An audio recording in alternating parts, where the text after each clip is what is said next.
guys, எல்லாரும் எப்படி இருக்கீங்க? நல்லா இருக்கீங்களா? சோ இன்னைக்கு நம்ம என்ன வீடியோ பார்க்க போறோம்னா ட்ரெண்டிங்கா போயிட்டு இருக்க பாலிடிக்ஸ் வீடியோஸ் தான். சோ வாங்க வீடியோக்குள்ள போலாம். நான் பேசின பண்ண ஏதாவது பேசணும்னா உன் துறையை பத்தி பேசணும்னா விழுந்தே விட்டே பேச கடைசியா பேச ஏன் டைம் எடுத்துட்டேன். அதனால இவையெல்லாம் நம்ம செய்ய வேண்டும் என்று சொன்னா அரசு அதிகாரிகள் நமக்கு ஒத்துழைக்கணும். சிஎம் வேற சிரிக்கிறாரு. அரசாங்கம் ஒரு திட்டம் போடுகிறோம் என்று சொன்னால் விவசாயிங்கிற பேர்ல மண்ணை அதிகமாக வளர்ற மாஃபியாக்களை விட மாட்டோம். இதுதான் இங்க நம்ம மாண்புமிகு உறுப்பினர் கேட்கிறாரு, இந்த வண்டல் மண் எங்க பாகிஸ்தானுக்கா போகுதுன்னு.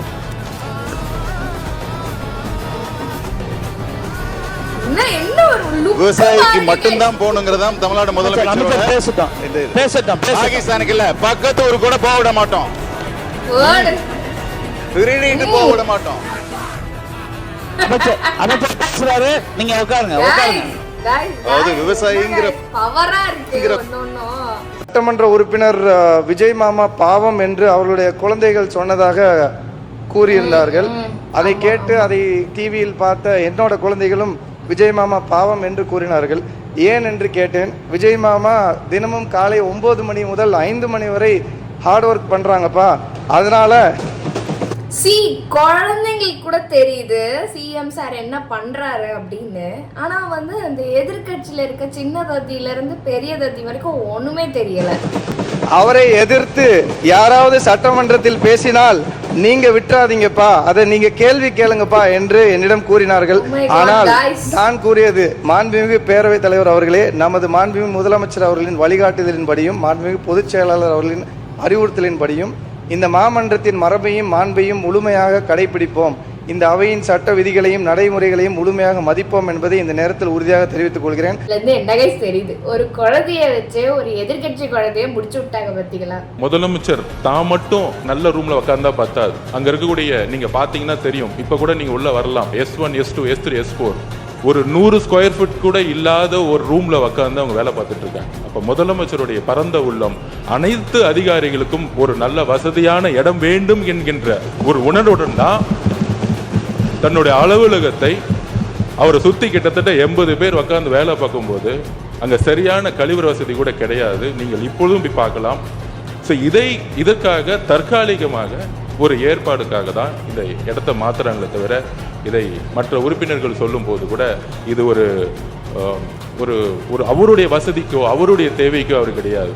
அவர் இன்னைக்கும் சொல்றோம், நாங்க கேம்பெயின் போகும்போது ஒரு சாதாரண ஹோட்டல்ல ஏன் வண்டிலேயே வேன்லயே படுத்துட்டு சாப்பிட்டு அங்கேயே ஒரு 2 மணி நேரம் இருந்துட்டு போறக்கூடிய ஒரு எளிமையான முதல்வர் எங்களுடைய முதலமைச்சர் தாம்.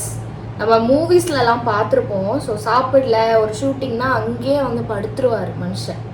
ஸோ அப்பேற்பட்ட ஒரு மனுஷன் இந்த தனியா ஸ்பெசிஃபிக்கா ஏதாவது கட்டுவாரா? யோசிங்க. சலாம் போட்டவங்க தான் இன்னைக்கு உங்களுக்கு சலாம் போட்டுக்கிறாங்க. அரசு அதிகாரி பொதுவானவர்கள் தான். சலாம் போடுற இந்த வார்த்தை அவை குறித்து நான் நீக்கிடுறேன். நீங்க எதை எடுத்தாலும் நியாயத்தை எடுத்து அப்புறம் ஏங்க சொல்றீங்க? இவர் பாருங்க, ஒரு லிட்ரலி வந்து எப்படி சொல்றது, ஒரு காமெடி பீஸா நான் இன்னைக்கு இவரை பார்த்துக்கிட்டு இருந்தேன். அப்படிதான் இருந்தார் ஃபுல்லாவே. நான் அதாவது பேசியிருந்தா சபாநாயகர் சொல்றத கரெக்டா தான் இருக்கும், அவையிலேருந்து தூக்கிடுங்க, சபாநாயகர் நல்லதுக்காக தான், நாளை பின்ன அவரை கேள்வி கேட்டக்கூடாது, அவருக்காக நான் பேசுறேன், உன் பக்கம் நான் வந்தேன், நான் ஏன் உன் பக்கம் வரேன் அப்படின்ற மாதிரி தான் அவர் பேசிக்கிட்டு இருந்தார். பேரவைத் தலைவர்களே, எங்க எதிர்கட்சி தலைவர் உட்கார்ந்து இருக்கிறது கலைநயத்தோட டேபிள், இந்த எதிர்கட்சியில் இருக்கிற நம்முடைய தோழமை கட்சி சட்டமன்ற உறுப்பினர் உட்கார்ந்து கலைநயத்தோடு இருக்கிற டேபிள், இந்த டேபிள், இந்த பேசுகிற ஒலிவாங்கி என்கிற இந்த மைக்கு, இந்த செக்ரட்டரி உட்கார்ந்து இருக்கிறது, இது அத்தனையும் செய்தது திராவிட மாடல் ஆட்சியில் தமிழ்நாட்டுடைய பொதுப்பணித்துறை அமைச்சராக இருந்த நான் பார்த்து இரவு நேரத்தில் எப்படி நாம் செய்ய வேண்டும் என்று சொல்லி இது செய்யப்பட்டது. நான் பேசின பண்ண ஏதாவது பேசணும்னா உன் துறையை பற்றி பேசணும்னா பேச கடைசியா பேச ஏன் புரியல. அதெல்லாம் யார் காசுல பண்ணது? மக்கள் வரி பணம் தானே. என்னமோ இவரோட சொத்துல இருந்து பாதி எடுத்து செஞ்ச மாதிரில பேசிக்கிட்டு இருக்காரு. அதனால இவையெல்லாம் நம்ம செய்ய வேண்டும் என்று சொன்னா அரசு அதிகாரிகள் நமக்கு ஒத்துழைக்கணும். நம்ம அரசாங்கம் ஒரு திட்டம் போடுகிறோம் என்று சொன்னால் அந்த திட்டம் மக்களுக்கு போய் சேர வேண்டும் என்று சொன்னால் அது அரசு அலுவலர் கையில் தான் இருக்கிறது. அதனால் சொல்லுகிறேன், உங்க அலுவலர் எங்க அலுவலர்னு கிடையாது. ஏத்துக்குறா எங்களுக்கு சலாம் போட்டவங்க தான் இன்னைக்கு உங்களுக்கு சலாம் போட்டுக்கிறாங்க. அரசு அதிகாரி பொதுவானவர்கள் தான். ஜனநாயகத்திலே மக்கள் யாருக்கு ஓட்டு போடுறாங்களோ மாறி ஆட்சி அமைச்சுக்கிறோம், அவ்வளவுதான். அரசு அதிகாரி பொதுவானவர் தான். சலாம் போடுற இந்த வார்த்தை அவை குறித்து நான் நீக்கிடுவேன். எப்படி இவர் வார்த்தையாலே கால்ல விழுந்து விழுந்து போறாரு எனக்கு புரியல. பேசுறது எல்லாமே கால்ல விழுந்துக்கிறேன் அப்படின்ற மாதிரி தான் இருக்குது பேசுறது. நகர் தொகுதியிலிருந்து என்னை தேர்ந்தெடுத்தார்கள் மக்கள். நான் வெறும் 4 நாட்கள் மட்டும்தான் ஓட்டு கேட்க போனேன். அப்படி இருக்கும்போது தலைவர் தளபதி கோசம் மட்டும்தான் எங்க எல்லோருக்கும் மக்கள் வாக்களித்தார்கள் என்பதை சீரியஸாவே இது ஒரு நிதர்சனமான உண்மை. எங்களோட தொகுதியிலாம் வந்து எம்எல்ஏ வந்து அதாவது வேட்பாளராக நிற்க வச்சு எம்எல்ஏ ஆனாங்களே அவங்கெல்லாம் வந்து 2 நாள் தான் கேம்பெயின் வந்தாங்க எங்களோட தொகுதியிலலாம். அந்த வண்டியில் அந்த கேம்பெயின் எலெக்ஷன் கேம்பெயின் சாங் போட்ட உடனே குழந்தைங்களா இருக்கட்டும், பெரியவங்களா இருக்கட்டும், வயசானவங்களா இருக்கட்டும், எல்லாருமே ஓடி போயிட்டாங்க. அந்த ஒரு சாங்குக்காக அந்த பாட்டு கேட்குது, விசில் சவுண்டு கேட்குது அப்படின்னு ஒன்று ஜோஷாக ஓடிட்டாங்க. ஓகேவா? ஸோ எனக்கு அந்த எம்எல்ஏலாம் யாரெல்லாம் தெரியாது. பிஃபோர் எலெக்ஷன்லாம் எனக்கு யாருமே என்னெல்லாம் தெரியாது. அப்புறம் லேட்டர் பை தான் ஓகே நம்ம தொகுதியில் இவங்க என்ன நம்பரில் இவங்க வந்து அந்த இவிஎம்ல வராங்க, மிஷினில் வராங்க அப்படின்லாம் நோட்டீஸ் பண்ணி எப்படியாவது நம்ம அண்ணனை ஜெயிக்க வைக்கணுன்ற ஒரே காரணத்துக்காக சீரியஸ்லி எந்த அளவுக்கு வந்து அவர் நல்லது பண்ணுவாரா கெட்டது பண்ணுவாரெல்லாம் எனக்கு தெரியல அந்த வேட்பாளர். ஓகேவா? எனக்கு மேடான விஜயா நான் நினச்சி ஓட்டு போட்டேன். ஓகேவா? சீரியஸாக சொல்கிறேன். இன்னும் நிறைய பேர் இடத்துலலாம் போகாமல் கூட இருந்திருப்பாங்க டிவிகேலேருந்து. பட் ஆனால் ஒரு நிதர்சனமான ஒரு உண்மை என்னன்னா அந்த ஒரு மூஞ்சி, அந்த ஒரு மனுஷனுக்காக ஓட்டு போட்டது அது நாங்கள் தெல்ல தெளிவாக ஏற்றுக்கொள்கிறோம். ஏனென்று சொன்னால் தலைவர் தளபதி முதலமைச்சராக வர வேண்டும் என்று தமிழ்நாடு மக்கள் முடிவு செய்து விட்டார்கள். அதன் அடிப்படையில் எங்களுக்கு வாக்களித்தார்கள் என்பதை இந்த நேரத்தில் தெரிவித்துக் கொள்கிறோம். சீரியஸ்லி என்னையும் சேர்த்துக் கொள்ளுங்க. அவரை பார்த்து எனக்கு வாக்களித்தார். எந்த கட்சியை பத்தியும் நாங்க சொல்லல. அவர் எந்த கட்சியை பத்தியுமே அவர் சொல்லல. நீங்க இல்ல நீங்க ஊழல் நீங்க ஏஞ்சிருக்கிறீங்க.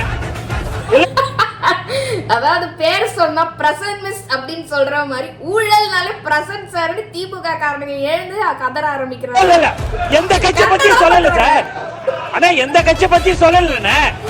அதாவது அவர் சொல்லவே இல்லை, எதுவுமே சொல்ல ஊழல் அப்படின்னு அதுக்குள்ள கத்த ஆரம்பிச்சிட்டாங்க. The chief minister Joseph died. NASA வரைக்கும் கைஸ், நாசா வரைக்குமே வந்து நம்ம அண்ணனோட பெருமை வந்து சேர்ந்துருக்குண்ணா. எல்லா நாட்டிலுமே வந்து சிஎம் இருப்பாங்க கரெக்டா, எல்லா மாநிலத்துக்குமே வந்து சிஎம் இருப்பாங்க. ஆனா ஸ்பெசிஃபிக்கா டிஎன் சிஎம் அது வந்து ஒரு எப்படி சொல்றது, அது ஒரு மாதிரி ஒரு ஸ்டாம்ப் மாதிரி எல்லா இடத்துலயுமே வந்து அது வந்து ஸ்ப்ரெட் ஆயிடுச்சு கைஸ். விட்டா வந்து என்னது வேற்றுக்கிழவாசிகள் ஏலியன்ஸ் கூட தெரிஞ்சிருக்குமா என்னன்னு எனக்கு தெரியல. வீட்டுக்கு ஒரு ஹெலிகாப்டரா மொட்டை மாடியில் நிறுத்துறதுக்கான தலை அமைச்சு தந்துடுறேன். ஒவ்வொரு பெண்களுக்கும் ஒவ்வொரு கிலோ தங்கம் கொடுத்துறேன். ஒவ்வொரு கிலோ கொடுத்துறேன். இப்போ சொல்றேன், தேர்தல் வாக்குறுதி. ஒருத்தன் கிடைச்சிட்டான்னா என்ன வேணாலும் பேசுவீங்க. அதுக்கு நான் தான் கிடைச்சேன். சரி விடுங்க, வேற ஏதாவது பத்தி பேசுவோம். ஒரு விஷயத்தை கேட்டாங்க ஊடக நண்பர்கள், எதிர்கட்சிக்காரங்க, மற்ற எல்லா கட்சிக்காரங்களும் கேட்டிருக்காங்க. நீங்கள் ஏன் இந்த ரெட் அண்ட் எல்லோ நீங்கள் ஒரு அணியாக நீங்கள் வந்து இந்த ஆடையை நீங்கள் அணிந்திருக்கீங்கன்னு கேட்டாங்க. அப்போ நான் அவங்ககிட்ட சிரிச்சுட்டே அமைதியாக எந்த பதிலுமே சொல்லலை. இதுக்கு அது பதில் சொல்கிறதுக்கு, தலைவர் முன்னாடி சொல்கிறதுக்கு ஒரு வாய்ப்பு எனக்கு கடவுள் கொடுத்துருக்குறாரு. எந்த கட்சிக்காக நான் இந்த இடத்துல நான் வந்தேனோ, தலைவர் கூட நான் இருக்கிறேனோ, நான் சாகர மட்டும் இந்த ஆடை தான் நான் அணிந்து இருப்பேன். இது என்னுடைய அடையாளம்ன்றது நான் வந்து பெருமையுடன் தெரிவித்துக் கொள்கிறேன். ஒரே ஒரு விஷயம், தளபதிக்காகவே நான் என்றும் தலைமைக்கும் தளபதிக்கும் விசுவாசத்துடன் என் உயிருள்ள வரை நான் நன்றியோடு நடந்து கொள்வேன். நன்றி, வணக்கம். சீரியஸாலாம் தெரியல. முஸ்லிம்ஸோட அந்த ஃபாலோ பண்ணுற அந்த வழியாக இருக்கட்டும், அந்த ஹிஜாப் போட்டுட்டு அந்த கருப்பு கலர் அந்த பர்தா மாதிரி போட்டுட்டு தான் அவங்க இருப்பாங்க. ஓகேவா? ஸோ அது வந்து ஃபுல் அண்ட் ஃபுல் கருப்பாக தான் போட்டுட்டு இருப்பாங்க.